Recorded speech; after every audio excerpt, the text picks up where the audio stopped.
Hello and welcome to the Global Leadership Exchange, hosted by TML Partners, where we bring marketing, brand and commercial leaders together from either side of the pond to share their insights. I'm Lottie Brownlow, North America lead here at TML. I'm delighted to be joined by two marketing leaders from banking and investment management. We have Jayne Fieldhouse from RBC Global Asset Management, based in London, and we have Shapcott from PGIM, based in New York. Thank you both for being here today. I guess a great place to start would be introductions. So Jayne, if I could hand to you, and it'd be great to get a bit of background about your role and remit. Yeah, sure.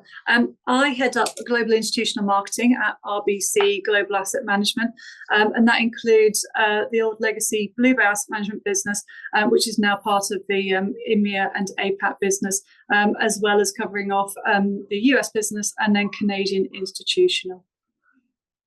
Thank you. And same question to you, Lee. It would be great to get a bit of background.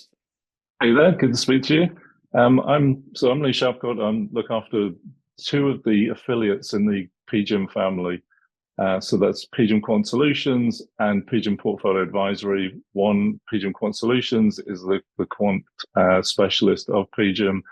PGIM Portfolio Advisory is a much newer firm that is looking after reinsurance, insurance and pension plans, particularly with looking at how to address multi-asset credit solutions within their portfolio. Fantastic. No, thank you both for being here. I'd love to start by understanding a little bit more about the global nature of your roles and how this influences the day-to-day, especially given that both of you work across portfolios of brands and brands which have different iterations in different regions. Have no doubt the global remit brings its own complexities. So Lee, I guess handing back to you, it'd be great to start with yourself and learn a little bit more about that global nature of your position. Yeah, absolutely. So by the nature of PGIM's family of brands under the main PGIM master brand, smallish team that concentrates on that affiliate's needs, but also then works closely with the central teams of PGIM marketing, of the brand team, compliance and so on and so forth, and including our retail distribution arm. So the CMO's role and affiliate at PGIM involves a lot of coordination between these different teams, specialists in social through to people that are the brand specialists, as well as your own team that are coordinating the needs of your sales team and others within the different distribution arms. Thank you. And Jayne, within RBC, how does your sort of global remit work there? I'd love to understand sort of a bit more of that and its complexities for you when you bring marketing strategies. Yeah, sure. I would say it's probably not quite as complex as what Lee's got from an affiliated model. It's not far off. So we've got, as part of the 8th largest bank in the world, we do have centralized sort of brand teams, but we treat them more as consultants. So the way that we operate within asset management is broadly standalone, and so we collaborate an awful lot with our partners in the wider business. But my role tends to be a lot more focused on what we're doing within asset management, and then how we can work with other units or other businesses like wealth, for example, and from a partnership point of view, but very much more on the targeting of audiences across the geographies that I've mentioned before, but also spending time with stakeholder relationships, both internally and externally. So we really get what we want out of either the engine, whether that's salespeople, distribution people, or if it's more broadly in terms of our positioning in the market. So in terms of geography or timings, beginning of the day tends to be a little bit more European or Asian focused, and then North America wakes up, and my afternoons going on a bit later are often focused very much on North American needs. So it's just part and parcel of being in a global team. Absolutely. And I guess that brings us nicely on to sort of geographies and key focus areas. So I guess sort of sticking with yourself, Jayne, as you touched on there, it'd be great to understand what your key focus areas are at the moment when it comes to engaging new markets, but also current markets. So across the businesses, so I kind of split the world into three different businesses. We've got across Europe, we are trying to push into sort of not new audiences, but go deeper into existing audiences. So financial institutions or wholesale market is really important for us in Europe. In the US, we're quite small. So it's one of the areas that we're really trying to grow. And it's the biggest market in the world. So it's enormous. It's really difficult to penetrate. And I'm sure Lee's got more insights into that than I have. But so that's that from a strategic perspective, that's the major growth area for us. In Canadian institutional, it's probably one of our most mature markets, obviously, because we're a Canadian bank. So it's a much, much different story. So what I would say is the biggest areas for me in terms of focus is the US, and then certain pockets across Europe in terms of going deeper into those channels that I mentioned. And same question to you, Lee. I guess it would be great to understand sort of your target areas from the US stance and from being sort of based out in New York, where the sort of target areas are within your sectors within PGIM. Yeah, and thanks. It's interesting because we're probably the flip. We have obviously a concentrate in the US already, both for PGIM Quant and Portfolio Advisory and PGIM as a whole. So obviously there's a lot of focus in trying to grow in non-US markets, principally Europe, Middle East, and parts of Asia. For PGIM Quant, it's sort of in a very different spot. It came out of like all quants came out of the quant winter of 2019, and our team has like really bounced back after a difficult period. So we're very much able to be adaptive and customized in the solutions we provide. So for example, with ESG, that whole conversation in Europe has way moved on from the sort of finding out about it and into, okay, there's SDGs. So how do we then have a customized solution based on that SDG platform? That's something that quants can do. So we have very specific targeting across different parts of Europe, particularly Northern Europe, for those services. And then there are pockets that are very sophisticated investors across the world that are also looking for similar approaches. On the portfolio advisory side, obviously for our industry, this is a sort of enormous concentrate at the moment. I won't mention our rivals because they do a good job of promoting themselves, but they usually begin with B. So for us, we have very strong connections for portfolio advisory, both obviously to PGIM, but also to Prudential, our parent. And they have a very strong presence in Japan, for example. So Japan's a very concentrated approach for us. There are a lot of regulatory secular trends that are driving changes in Japan, and we're very well placed to be able to sort of help those needs. So two very different places. US obviously important as a base, London, parts of Europe, and then places like Japan we're really targeting growth in the next couple of years. I think that's quite interesting from a Japan perspective, because when we're looking at our business, I would say that was where we're most dominant in Asia as well, because it's one of the it's definitely a market that's got a lot of opportunities in it. But like you were saying about PGIM, we think that we're well placed as well. We do very different products. We're much more fixed income with a bit of equity orientated. But out of all of Asia, that's definitely where we've seen the best opportunities to date. Not saying that we're discounting the other ones, but there's lots of synergies there. Sort of challenge for us CMOs, right, is that you have a well laid out plan for 1 to 3 years, and then a trend becomes very visible, like you were just saying, Jayne, and therefore you have to adapt, adjust that plan to those needs. And that happens all the time, best laid plans and all that sort of thing. But you have to be sort of flexible in those plans. Yeah. Brilliant. And just to come back to a word that you used, Lee, around that customization, and that brings us nicely on to the topic of sort of global-led versus local-led marketing strategies. And it's a debate that all marketers sort of grapple with, but I'd love to understand how you approach ensuring that strong global brand, but also ensuring you're being sympathetic to local nuances and actually appealing to the right target audiences within the markets that you're expanding to. Yeah, so I mean, for me, it's always about balance. At my previous firm, Alliance Bernstein, was the same issue. We used to talk about global support, a local execution, but it's really more nuanced than that. Remembering that your local teams have a strong connection to the business leaders in that region, and assuming that they know those markets best, I think it's very important to listen hard to what people are saying and the nuances within that. Now, of course, there may well be some commonality. During the global financial crisis, things were all up in the air, and we were pivoting from different platforms, different regions, etc. but there is usually a very active listening component needed with a CMO to understand how to use the local team. And also understanding, getting HQ to understand that their ideas are not always the best ones, right? So it's this balancing act all the time, and understanding where your brand is strong and where you can really lean into it, and where it's weaker or newer, and therefore you have to go much more sort of lower funnel to make any sort of penetration. I don't know if Jayne found the same thing. Yeah, 100%. I would echo everything that Lee's just said. It's what I notice more, and this is where marketing's going. This is the future of marketing. It's just more targeted, more tailored for specific audiences. So the segmentation that we have to do is very, very regionalized, right down to the country. And in the US, it's much more nuanced across various different states.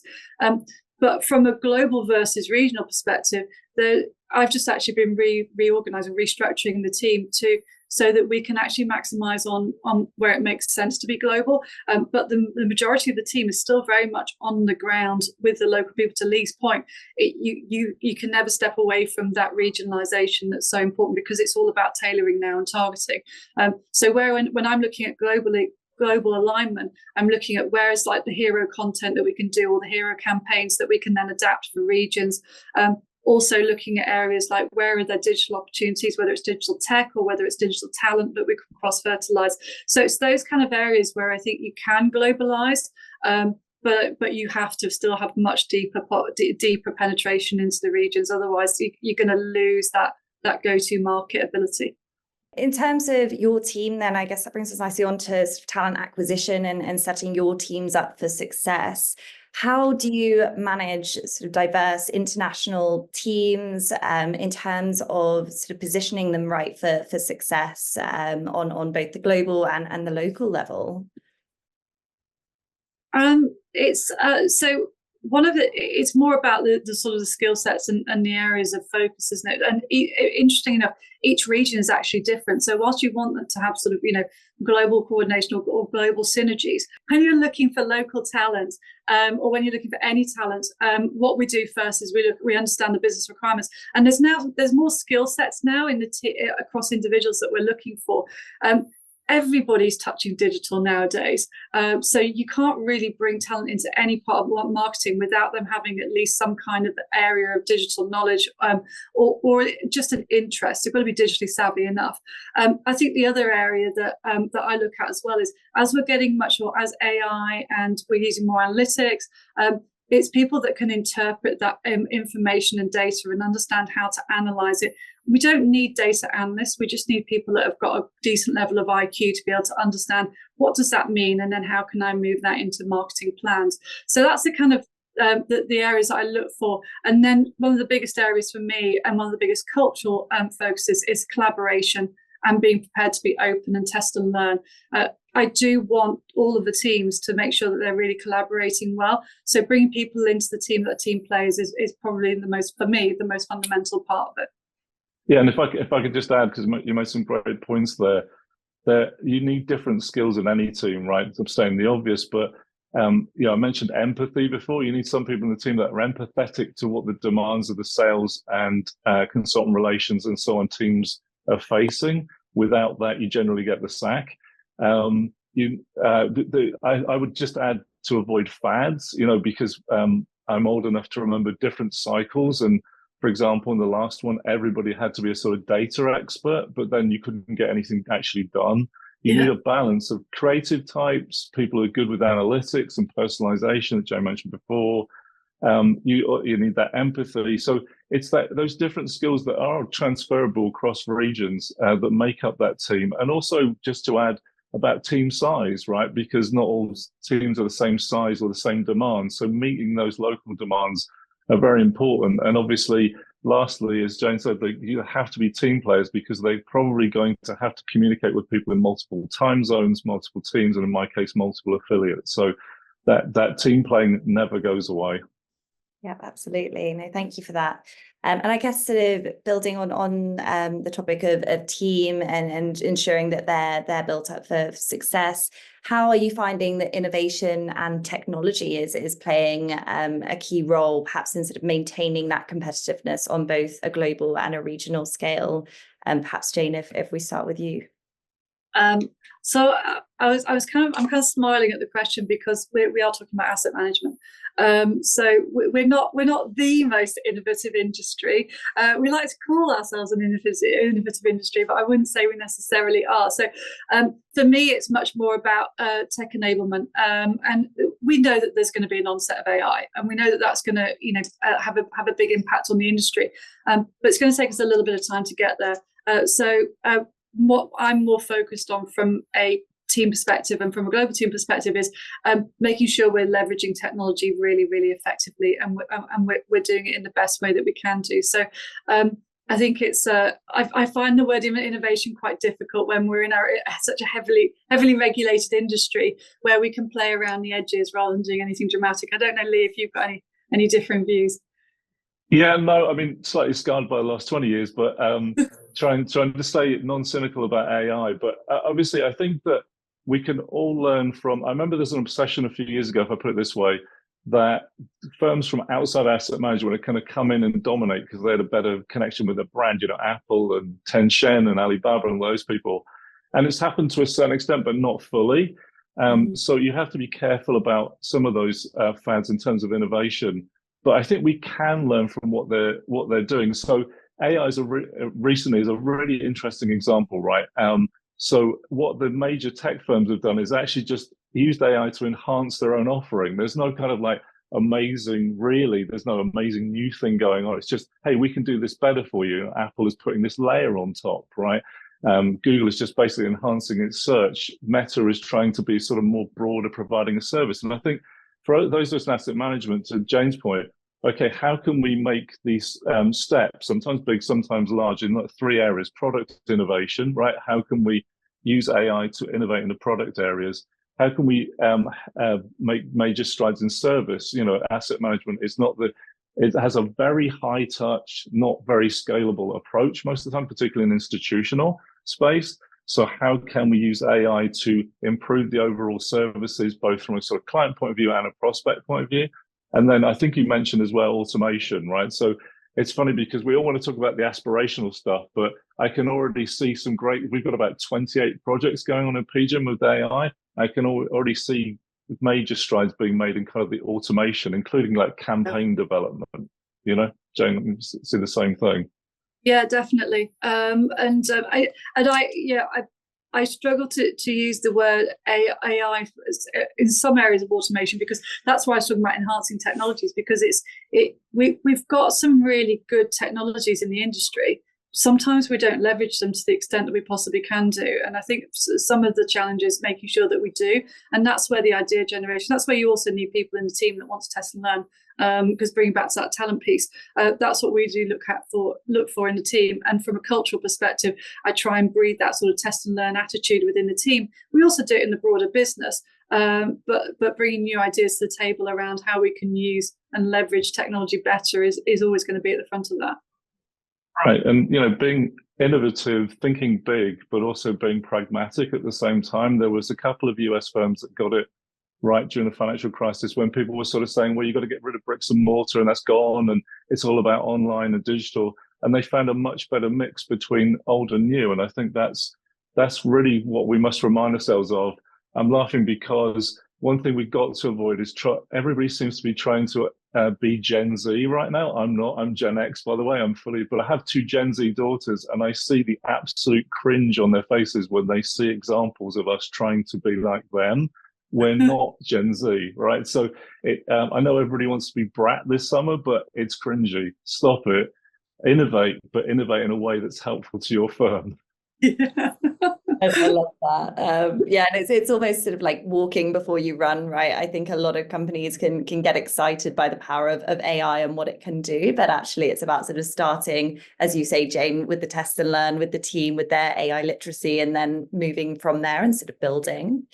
Coming to, I guess, sort of how you build a culture within both of your teams, perhaps Lee, if we start with you, I'd love to understand a little bit more about how you foster a productive and innovative culture when managing international teams that perhaps aren't all sort of based in the same offices, but how you instill that culture. Yeah, I think one of the biggest challenges for all of us and every firm I've been at is to try and hold back the corporate culture. It's easy to suddenly ideas, AI is a good example, where it suddenly becomes really big and we've got to spend hundreds of millions of dollars, etc. And the people that are going to innovate your way out of this are actually just crushed in the process. So for me, it's been very important over the last 20 years to make sure that the smaller teams are encouraged that they can come up with big ideas. And that's usually where the acorn of a good idea comes from, and not crushing it with over ambition, over funding, over anxiety, right? That, oh my God, we're about to go out of business because X is going to happen. And I saw this, and then just sort of stopping the excesses at the same time. I saw the transition from Web 1.0 to 2.0, where you walked into an office and there were bubble machines everywhere and nobody was actually doing any work. That's not a good culture either. So it's being creative, thinking big, encouraging the smaller teams to come up with those best ideas so that you can sort of grow rapidly. And this is sort of a lesson I've learned over like 3 or 4 cycles over the last couple of decades. And also I just wanted to quickly mention keeping your focus on the customer, right? So I'm always struck by Stephen Galloway's, at NYU, he always sort of says the customer wants more choice, but more confidence in the choices presented. And during that process in asset management, that choice takes a long time, right? People in asset owners can employ consultants and internal teams, and this all takes time. So anything you can do to innovate and help them is clearly going to benefit both the customer and you. Jayne, I can see you nodding along to that. But same question to you in terms of sort of how you build your culture. I imagine some synergies with what Lee's just shared as well. Yeah, absolutely. I think Lee raises a really good point around. We always talk internally about making client lives easier. So looking at every problem through that kind of lens. Sometimes we get very obsessed with what we're doing internally and how are we optimizing, but ultimately, is it going to improve our client experience, or is it going to make their lives easier? If it's not, then we should sometimes question, why are we doing what we're doing? From a broader team perspective, one of the things, and I've been working through this. So when I took over the global mandate about 2.5 years ago, and prior to that, there were basically 3 different teams working for 3 different businesses. So I've been trying to problem solve this. How do I globalize 3 different teams over the last couple of years? And one of my biggest focuses has been on bringing the team closer to the strategy. Either the regional business strategies or the overall business strategy, and then being very, very transparent with them in terms of what our part we are playing in that. So making sure that they understand that we are a strategic partner with the business and with distribution, and not in that sort of that support function. And that's been really important, because then the team has started to feel much more empowered in terms of bringing ideas to the table. I mentioned earlier, we have a test and learn culture. We actually have formalized test and learn meetings, so people can come together and share ideas. So trying to have that flat structure, and then coupled with that transparency is sort of the culture that we've been trying to push through in the team. And it works on the most part, but it's really hard to maintain when you're really full on and you've got loads of campaigns on at the moment, and you've got lots of demands from lots of teams. So I think that one of the biggest challenges is to Lee's point, it's really important that we're being creative and that we're coming up with good ideas, but you have to make sure that we've got the space to do that. And I think that's probably one of the biggest challenges. Yeah, and that's a great point, because marketing struggle is always to be seen as a strategic partner, and CMOs obviously fight really hard for that. To misquote Andy Warhol, who was born on this date, I think this is his birthday today, he sort of said, all there is work. Obviously, what Jayne and I face with is sales. All there is sales, right? So how do you be a strategic partner, but also support the sales team so that you have a future to be strategic in, is one of the great balances for all CMOs. Yeah, definitely. Absolutely. Perfect. And then coming on to, I guess, your teams, and in terms of what opportunities can bringing in globally minded team members for your team and the diversity of thought within the business do, and perhaps Lee, just coming back to yourself. Yeah, I think again, I'm going to sort of draw back to my past, if that's okay. One of the great delights that I had when I was working for the Financial Times was I worked with many Australians who had amazing flexibility and mindset. One guy in particular who led the change in the way that the FT embraced the digital future that was a future at the time, is now the present. And that flexibility of mindset isn't always there. We talked about the day-to-day challenges, we talked about the corporate challenges, the strategic challenges. You need people that have a flexibility of mind, for example. And I think that's where DEI really is central to your team's success. So I used the example of some Australians that I knew that led the transformation literally of how the FT changed how publishing was done across online, print, etc. Equally, some of the best innovations that I've come across has come from, and when I was at AllianceBernstein, from an amazing team in Taiwan who proposed something at first that you would think, what are you doing? But they had a video that they proposed to sell a particular fixed income product, and it was a polar bear animated fishing, right? Now you try presenting this in a meeting in New York, you get strange looks, but they were absolutely right. We backed them, and there was over 1 million hits on this video in less than 1 month, right? 1 million hits. I don't think I've ever had that before or since. But again, it's that diversity of thought, diversity of people and approach and culture, which I think is absolutely crucial to a team's success. Yeah, I agree. I think one of the things that I often look at now is when we're getting sort of CVs through or resumes through, and I'm looking at sort of, the experience that somebody's got. Some roles you have to have asset management experience. Some roles you don't necessarily. It depends on the role. But I look now for diversity of experience. So if for somebody who's been at a competitor, but it's a competitor that we don't know in the team, as in the team doesn't have experience of that competitor already, that's quite interesting because they're bringing a different perspective. And it could be if it's a competitor that we know is very tech enabled, or a competitor that's very diversified in their product set, that's really accretive for the team as well. So it's diversity definitely of cultures as leaders. Experience is really important, because then if you put all those people in a room together and they start generating ideas, stuff that bounces off them is fantastic. And then you can step away and you can just let the ideas flow, and they'll come up with some really good, really nice ideas without it being forced. You're just literally facilitating putting them together. Yeah, and I think that's a great point you bring up, because there was a fad, I think, about 10 years ago where people were being brought in that were from completely different industries, whether it was tech or whichever, sometimes music, right, because they were innovative in the way they reached and engaged clients, whatever. But if they had no grounding in the industry at all, they were crushed within a year because they were faced with compliance or legal restrictions, or you mentioned earlier, asset management's not the great innovator that other industries are. So they were suddenly sort of so far out that they were like, well, why can't we do this, this, and this? And they spent the whole year doing that to the point where they just wanted to leave, or the people who hired them had buyer's regret and would think, why did we hire them in the first place? Some people did really well, but a lot of people were then spat out on the other side, because you have to understand how to apply that innovation to the company or industry you're in.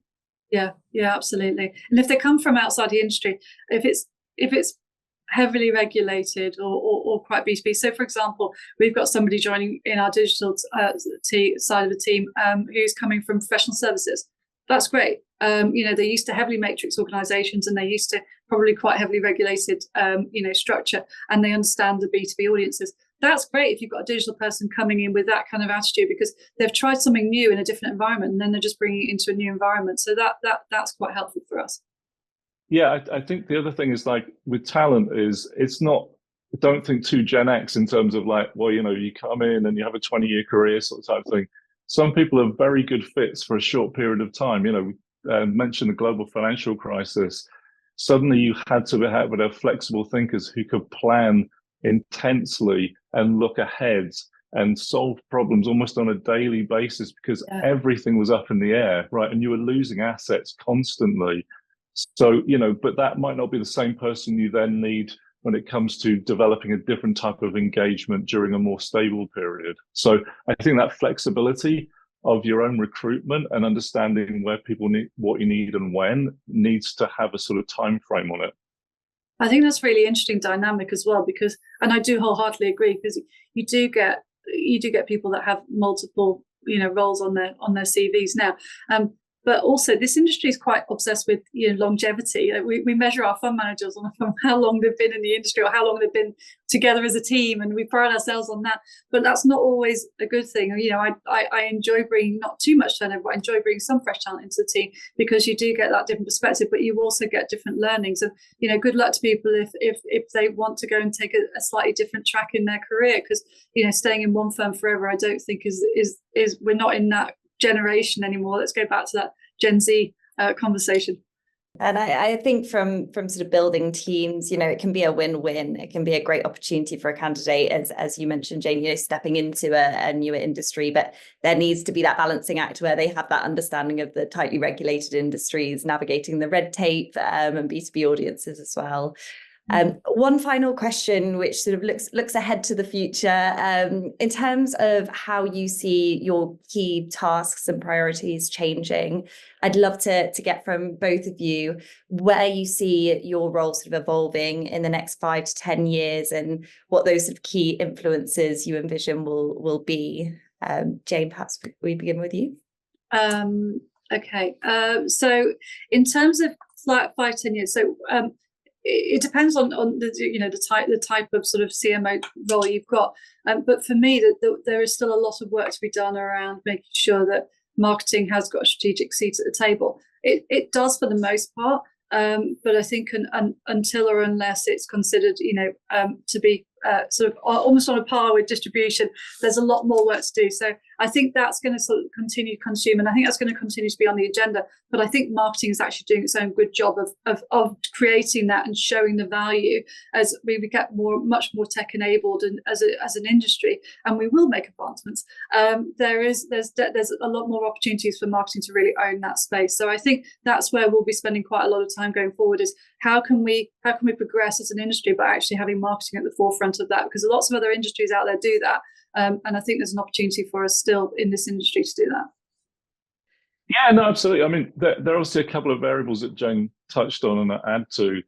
It obviously clearly depends on where the trends in the industry and where it's taking us. So, for my example, I'm looking after portfolio advisory, this amazingly small startup team that's growing rapidly because there's a lot of trend towards risk transfer going on right now, whether it's reinsurance itself or the management of that reinsurance and the risk changes and helping the asset management, helping the insurance platforms.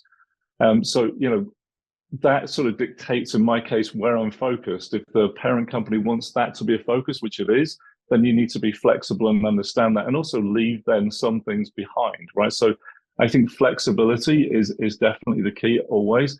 I think the other thing just quickly to mention is sales funnel, right? So, Jayne's talked a lot about the sort of, we want to be strategic, which we do. A lot of what dictates how marketing can change is the sales funnel itself. Is it going to change completely, and marketing, the top of the funnel, is going to be more dominant than the bottom of the funnel?